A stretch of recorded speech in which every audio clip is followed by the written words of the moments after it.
Hey guys, it's Collision TV here. And today, we have some exciting news for all the PUBG Mobile fans in India. That's right, BGMI is coming back. Yes, India has allowed BGMI to relaunch in India. The Indian government has given a 3-month trial approval to Krafton, the game's publisher, to relaunch the game in India. As you all know, PUBG Mobile was banned in India in September 2020 due to security concerns. This was a huge blow to the gaming community in India, as PUBG Mobile was one of the most popular games in the country. However, there has been a lot of pressure from the gaming community to lift the ban on PUBG Mobile. And finally, in February 2022, the Indian government announced that it would be lifting the ban.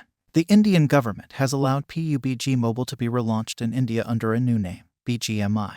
BGMI is essentially the same game as PUBG Mobile, but it has been modified to comply with Indian regulations. BGMI was officially launched in India on July 8, 2022. The game has been met with positive reviews from players. Many players have said that BGMI is a great game and that it is a welcome addition to the Indian gaming market. The relaunch of BGMI is a major win for the gaming community in India. The game is one of the most popular games in the world, and its return to India is a sign that the Indian government is becoming more open to gaming.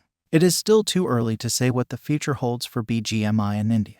However, the game has a strong foundation and a large fan base. I believe that BGMI has the potential to become one of the most popular games in India.